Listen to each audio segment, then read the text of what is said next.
Italian Cooking, where you see cooking from my point of view. We're doing another breakfast item this morning. I'm making another frittata. I love frittata in the morning. Today we're going to make a tomato pancetta frittata. I'm really hungry, so let's get started. Alright, let's check out our ingredients for our frittata. Again, we're doing a pancetta and tomato frittata. So we're going to have, this is 3 ounces of pancetta. We're going to render the fat out, dice up our tomatoes, a couple cloves of garlic, maybe a half a cup of shredded mozzarella, of course salt, pepper, and olive oil. I'm using a little bit of cheater basil today. I didn't have any fresh basil in the fridge, so we're just going to use this cheater basil, as I call it. And we're going to use, probably 7 eggs. So I'm going to break away and get these ingredients ready to go, and we'll be right back. Okay, so we have our ingredients prepped. As you can see, we've got our garlic finely minced. There's probably 3 big cloves, maybe 4. Our 3 Roman tomatoes we have chunked. We have our 7 eggs, half to 3/4 cups of Parmesan. We like Parmesan. And then we kind of got our pancetta minced up here a little bit. So what we're going to do, we're going to get our eggs mixed up like so. We're going to add our pepper and our salt and our basil. Well, got on the floor a little bit. I like a lot of basil, so we'll just kind of, there we go. Just put the basil in as much as you like. You really got to do your ingredients like this, your herbs and your salt, pepper, kind of to your own taste. And to do that, you just need to experiment. Go with your gut. All right. Everything's mixed up in there pretty well.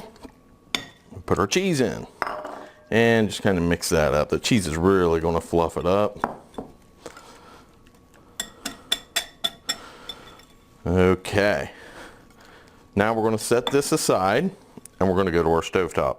Okay, we have our oven preheated to 375.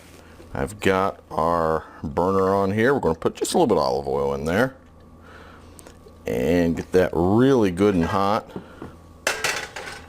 Then we're going to drop our pancetta in and render out that fat. Once we get the fat rendered out and it just starts to crisp up, we're going to hit it with our tomatoes. Our pan is getting hot slowly but surely.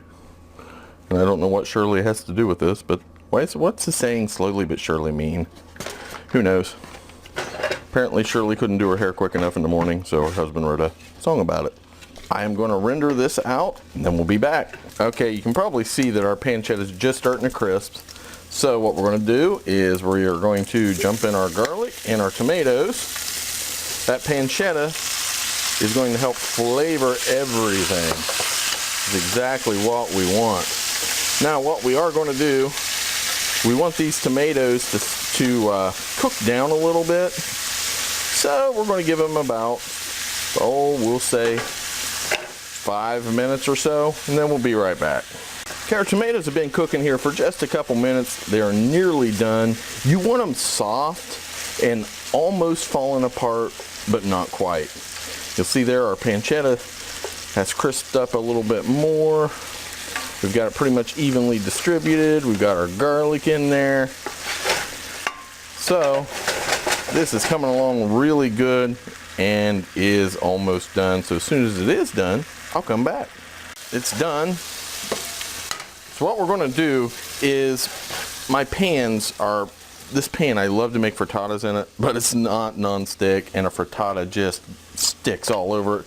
So I have it buttered, and I also have pan sprayed on it because I really want to make sure it doesn't stick. So what you do is put all your ingredients in here. Make sure we get all of this wonderful pancetta and our garlic. Then we're just going to kind of evenly distribute it like so. We are going to take our egg mixture and dump that over. This is our eggs and Parmesan cheese. Then what we want to make sure is that our egg, for one, gets clear to the bottom of the pan, and 2, that our ingredients we feel like are evenly distributed. So feel like we've got that. Again, our oven is preheated at 375. This goes in the oven for about 20, we'll check it at 25 minutes, and if it's still got a lot of liquid in the middle, we'll leave it in there for another 5. So 25 minutes, 375. Okay, the timer just went off for our frittata. So let's take a look. Wow, looks really good. Just want to check the middle to see if it's done in the middle. Boy, that looks really good. Browned perfect. Looks good. We're going to get it plated up here in just a second. We'll be right back.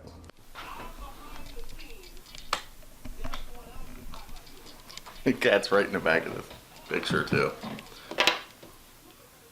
Okay, so we have our, all right, I'm gonna start over because it's a pancetta and tomato. So our pancetta and tomato frittata is done. Look at that beautiful thing. So let's just give it a quick taste and see how it turned out.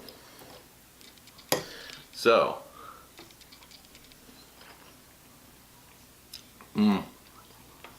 that rendering out the fat of that pancetta just infused the entire frittata. What do you think, Kitty Cat? You think it's good? So it's really, really good. Again, this is, got a lot of fat in it, but no carbs. So anyway, great dish. Don't forget to connect with us on social media, Facebook, Twitter, Instagram, LinkedIn, and most importantly, hit subscribe on YouTube. So thanks for watching, and ciao. I'm gonna eat this so much now.